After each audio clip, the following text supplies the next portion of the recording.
Gracias, buenos días. Con la introducción hecha por César Vidal, hay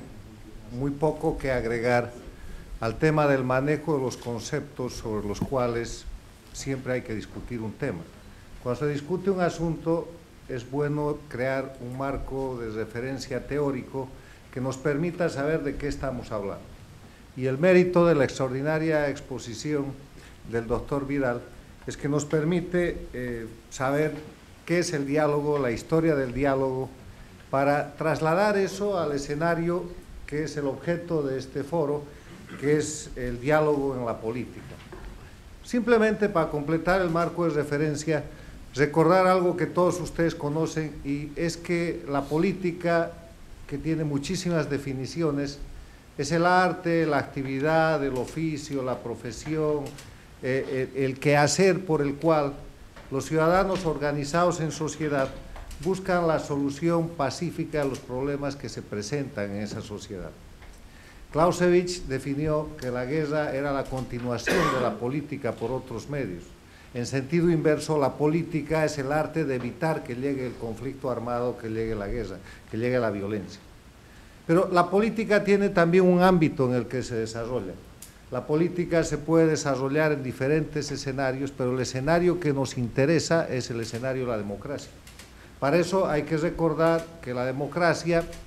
más allá de definiciones que se puedan dar, en nuestro hemisferio, para ser tal, necesita la concurrencia de 5 elementos esenciales que están establecidos en la Carta Democrática Interamericana, que no es un concepto teórico, que es una norma obligatoria para los estados americanos,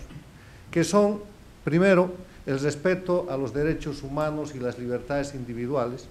luego el acceso al poder y su ejercicio con sujeción al Estado de Derecho, muy importante Estado de Derecho en el sentido de que nadie puede ponerse por encima de la ley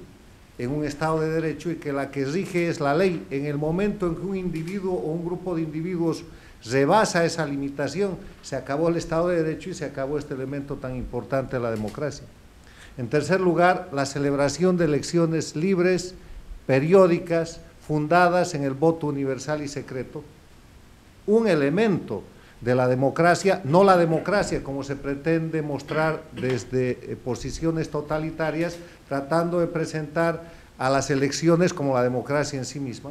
El cuarto elemento es la existencia de partidos y organizaciones políticas que puedan desenvolverse con libertad y en democracia obviamente con la aspiración y la posibilidad legítima de acceder al poder,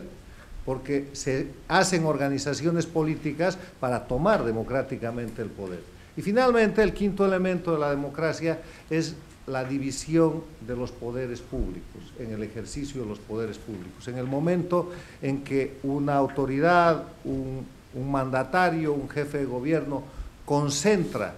las ramas o las partes de los poderes públicos, el ejecutivo, el legislativo, el judicial, ahora el electoral, está desapareciendo este elemento tan importante de la democracia. ¿Por qué redundo en los elementos esenciales de la democracia? Porque de la revisión de estos, que la Carta Democrática Interamericana dice son elementos esenciales, entre otros,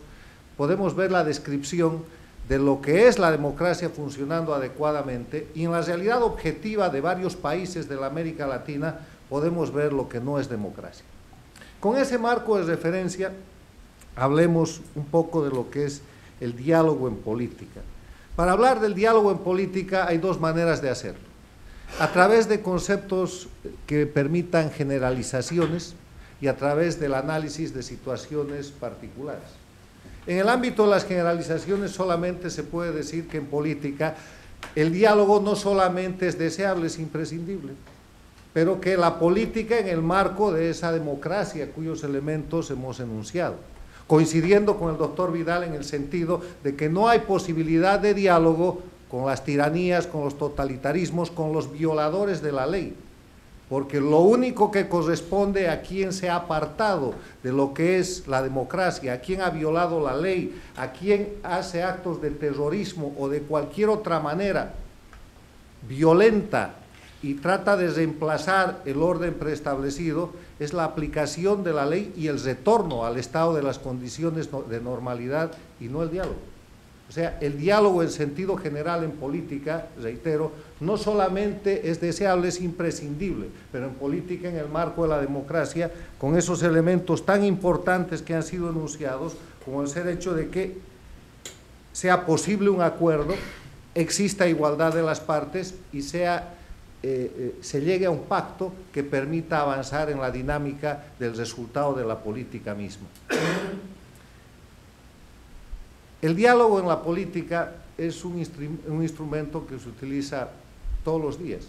que se utiliza periódicamente, aunque no hay que confundir diálogo con lo que es el contacto, con lo que es la necesidad de que las partes o los elementos en la lucha política, en la actividad de la política diaria, los factores sociales estén comunicados. En el sentido genérico, finalmente, el tema del diálogo es un indicador de cómo funciona la actividad política en determinada sociedad. Cuando la dinámica del diálogo es permanente, es habitual, está aceptada, está sistemáticamente reglada, verán ustedes una democracia institucionalizada, una sociedad organizada, una fuerte opinión pública, el cumplimiento de las libertades, entre esas la libertad de prensa, la libertad de opinión, y verán que el diálogo no es otra cosa que un resultado, un instrumento de un sistema que está funcionando. Dicho eso en sentido genérico, todo esto tiene que servir para analizar casos específicos. Y obviamente el caso específico que genera estas reuniones es el caso de Venezuela. En el caso de Venezuela, y hay que tomar posición sobre este tema, yo unas semanas atrás, el día 10 de abril,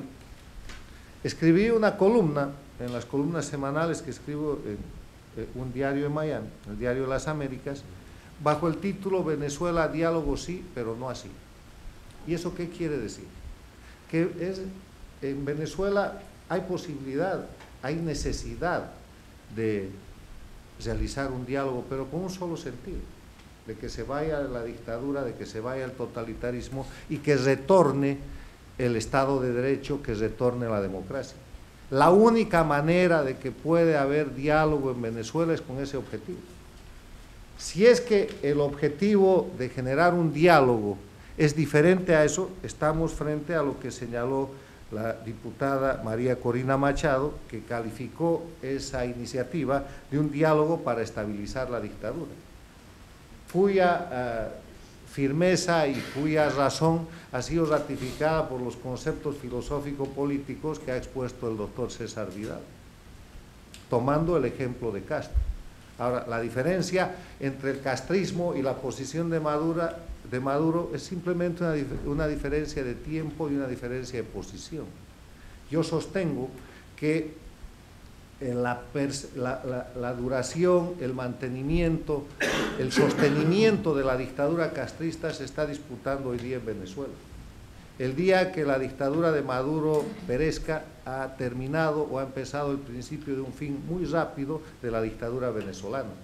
Todos los procedimientos, incluida esta convocatoria al diálogo, después de semanas de represión, de violación a los derechos humanos, de atentados contra la libertad de prensa, después de meses y años en que en Venezuela no se han respetado los elementos esenciales de la democracia, se ha violado la libertad, se han clausurado medios de comunicación, se han encarcelado, perseguido y enjuiciado opositores, se ha llenado otros países de exiliados políticos venezolanos, se ha utilizado el Poder Judicial como instrumento de represión política y como instrumento de persecución y castigo para los opositores. Se ha dictado desde la televisión, véase Chávez, véase Maduro, órdenes de encarcelar ciudadanos, de confiscar empresas, de acallar medios de comunicación, lo mismo que en el Ecuador, lo mismo que en Bolivia, en dimensiones diferentes. Todos esos elementos muestran que la existencia de una dictadura de corte castrista en Venezuela y además el nivel de intervención del gobierno cubano que se hace patente con esta crisis venezolana confirma todo aquello. Y si alguna cuestión faltara, Moody's, la agencia de calificación económica internacional, la semana que transcurre, ha bajado de categoría a Cuba, no por los problemas que hay en Cuba, sino porque con el nivel de dependencia que tiene con Venezuela y la crisis que hay en Venezuela, la economía cubana está muy arriesgada y la ha bajado de la calificación CAA1, que es una mala calificación, a una calificación CAA2, que es la peor. Entonces, si los economistas nos están diciendo que la dependencia, el control que se produce de la crisis venezolana en los efectos sobre Cuba es de ese nivel, los políticos tienen ya que empezar a reconocer que lo que está pasando en Venezuela es la crisis de una dictadura, es la crisis de un régimen no democrático donde el diálogo simplemente no puede estar presente por concepto, por definición. Puede haber negociación, puede haber aproximaciones, pueden haber charlas, y ustedes verán que después de varias semanas de diálogo no hay un resultado visible, pero sí verán que la dictadura se ha estabilizado, que la represión continúa, que los presos políticos no han sido ni siquiera liberados y que además el régimen dictatorial venezolano, con la cartilla de operaciones cubana, castrista, ha cumplido algo que estaba buscando, hacer patente la división de la oposición, que ya se suponía, que ya se rumoraba, pero que ahora es un hecho político concreto que solamente favorece al régimen dictatorial venezolano. Dicho esto, yo quiero terminar respecto al tema específico diciendo diálogo sí, pero no así. Diálogo para que se vaya la dictadura, venezolana, es la única manera de hablar de diálogo. Lo demás podrán ser acuerdos, negociaciones, pactos políticos, pero diálogo no. Gracias.